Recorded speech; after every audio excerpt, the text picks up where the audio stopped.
Hello friends, ಎಲ್ಲರಿಗೂ ನನ್ನ ನಮಸ್ಕಾರಗಳು. ನೀವು ಹೇಗಿದ್ದೀರಾ? ನಾನು ಚೆನ್ನಾಗಿದ್ದೀನಿ ಅಂತ ತಿಳ್ಕೊಂಡಿದ್ದೀನಿ. ಈಗ ಮಾವಿನಕಾಯಿಯನ್ನು ಪಪ್ಪನ್ನು ಮಾಡ್ತಾಯಿದ್ದೀನಿ, ಅಂದರೆ ತೊವ್ವೆ ಅಂತ ಕೂಡ ಹೇಳ್ಬೋದು. ಈ ಮಾವಿನಕಾಯಿ ಪಪ್ಪನ್ನು ಹೇಗೆ ಮಾಡಬೇಕು, ಅದಕ್ಕೆ ಏನೇನು ಪದಾರ್ಥ ಹಾಕಬೇಕು ಅಂತ ನೋಡ್ಕೊಂಡು ಬರೋಣ. ಬನ್ನಿ friends, welcome to Aryavaishya veg cooking ಚಾನಲ್ಗೆ ಸ್ವಾಗತ, ಸುಸ್ವಾಗತ. ಇವಾಗ ತೋತಾಪುರಿ ಮಾವಿನಕಾಯಿಯನ್ನು ಈ ಥರ ಸಣ್ಣದಾಗಿ ಹೋಳು ಮಾಡಿ ಇಟ್ಕೊಂಡಿದ್ದೀನಿ. ನಂತರ ಒಂದು ಬಟ್ಲಿಗೆ ತೊಗರಿಬೇಳೆಯನ್ನು ಒಂದು 50 ಗ್ರಾಮ್ನಷ್ಟು ತೊಗರಿಬೇಳೆಯನ್ನು ಹಾಕಿ ತೊಳೆದ್ಬಿಟ್ಟು ನೀರನ್ನು ಬಗ್ಗಿಸಿ ಇಟ್ಕೊಂಡು ಬಿಡಬೇಕು.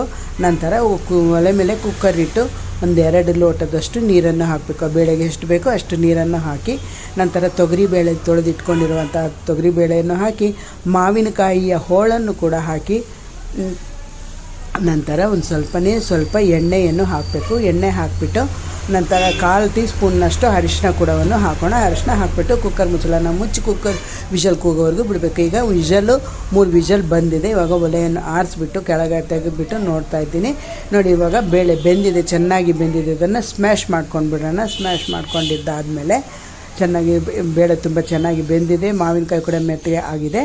ಇವಾಗ ಒಲೆ ಮೇಲೆ ಬಾಣಲಿಯನ್ನು ಇಟ್ಟಿದ್ದೀನಿ. ಒಲೆ ಮೇಲೆ ಬಾಣಲಿ ಇಟ್ಬಿಟ್ಟು ಒಂದು 2 ಟೀ ಸ್ಪೂನ್ನಷ್ಟು ಎಣ್ಣೆಯನ್ನು ಹಾಕೋಣ.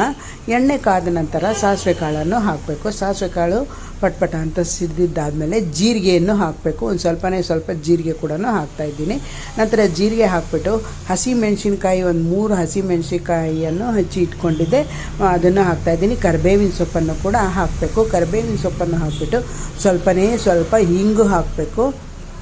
ಇವಾಗ ಹಿಂಗು ಹಾಕಿಬಿಟ್ಟು 1-2 ನಿಮಿಷ ಫ್ರೈ ಮಾಡ್ಕೊಳ್ಳೋಣ. ಅದು ಫ್ರೈ ಆಗೋವರೆಗೂ ಬಿಡಬೇಕು. ಹಸಿಮೆಣಸಿನ್ಕಾಯಿ ಸ್ವಲ್ಪ ಫ್ರೈ ಆದಮೇಲೆ ನಂತರ ಈ ಬೇಳೆ ಮತ್ತು ಮಾವಿನಕಾಯಿಯ ಹೋಳನ್ನು ಬೇಯಿಸಿ ಇಟ್ಕೊಂಡಿರ್ತೀವಲ್ಲ, ಅದನ್ನು ಈ ಬಾಣಲಿ ಒಳಗೆ ಹಾಕ್ತಾಯಿದ್ದೀನಿ. ಈಗ ನೀವು ಈರುಳ್ಳಿ ಮತ್ತು ಬೆಳ್ಳುಳ್ಳಿ ಎರಡನ್ನೂ ಕೂಡ ಹಾಕಿ ಮಾಡ್ಕೋಬೋದು. ಇವಾಗ ಮೆಣಸಿನ್ಕಾಯಿ ಹಾಕಿದ್ದಾದಮೇಲೆ ಈರುಳ್ಳಿಯನ್ನು ಹಾಕ್ಬೋದು, ಬೆಳ್ಳುಳ್ಳಿ ಕೂಡ ಹಾಕ್ಬೋದು. ಈಗ ನಾನು ಬೇಯಿಸಿರುವಂತಹ ತೊಗರಿಬೇಳೆ ಮತ್ತು ಮಾವಿನಕಾಯಿ ಹೋಳನ್ನು ಹಾಕ್ತಾಯಿದ್ದೀನಿ. ಅದನ್ನು ಹಾಕಿಬಿಟ್ಟು ಚೆನ್ನಾಗಿ ಕಲಿಸ್ಕೊಂಡು ಬಿಡೋಣ. ಕಲಸಿದ್ದಾದಮೇಲೆ ಇದಕ್ಕೆ ನೀರು ಕುಕ್ಕರ್ನೊಳಗೆ ಬೆಂದಿರುತ್ತಲ್ಲ, ಆ ಬೇಳೆಯನ್ನು ಬೇಯಿಸ್ಕೊಂಡಿದ್ದಾದಮೇಲೆ ಇನ್ನೂ ಸ್ವಲ್ಪ ನೀರನ್ನು ಹಾಕಬೇಕು. ನೀರನ್ನು ಹಾಕಿಬಿಟ್ಟು ಕಲಿಸ್ಕೊಂಡು ಬಿಡೋಣ. ನೋಡಿ, ನೀರನ್ನು ಹಾಕಬೇಕಾಗುತ್ತೆ. ಎಷ್ಟು ಇಡಿಸುತ್ತೆ ಏನು ಅಂತ ನೋಡಬೇಕಾಗುತ್ತೆ. ಇವಾಗ ಇದಕ್ಕೆ ರುಚಿಗೆ ತಕ್ಕಷ್ಟು ಉಪ್ಪನ್ನು ಹಾಕೋಣ. ಸ್ವಲ್ಪ ಬೇಯಬೇಕು, ಸ್ವಲ್ಪ ಬೇಯೋವರೆಗೂ ಬಿಡಬೇಕು. ಮರಳ್ತಾ ಇರಬೇಕಾದ್ರೆ ಉಪ್ಪನ್ನು ಹಾಕೋಣ.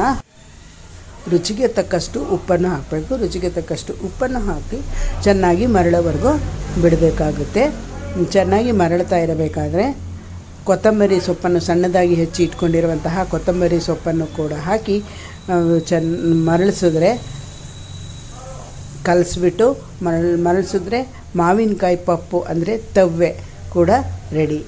ಈ ವಿಡಿಯೋ ನಿಮಗೆ ಇಷ್ಟ ಆದಲ್ಲಿ ಲೈಕ್ ಮಾಡಿ, ಶೇರ್ ಮಾಡಿ, ಕಮೆಂಟ್ ಮಾಡಿ. ಈ ವಿಡಿಯೋ ನೋಡಿದ್ದಕ್ಕಾಗಿ ತುಂಬ ಧನ್ಯವಾದಗಳು. ಮತ್ತು ಆರ್ಯವೈಶ್ಯ ವೆಜ್ ಕುಕಿಂಗ್ ಚಾನಲ್ಗೆ ಸಬ್ಸ್ಕ್ರೈಬ್ ಮಾಡ್ಕೊಳ್ಳಿ ಅಂತ ಹೇಳ್ತಾ ಇಂದಿನ ವಿಡಿಯೋನ ಇಲ್ಲಿಗೆ ಮುಗಿಸ್ತಾ ಇದ್ದೀನಿ. ನಾಳಿನ ಮುಂದಿನ ಅಡುಗೆಯೊಂದಿಗೆ ಭೇಟಿಯಾಗೋಣ. ಈ ವಿಡಿಯೋ ನೋಡಿದ್ದಕ್ಕಾಗಿ ತುಂಬ ಧನ್ಯವಾದಗಳು.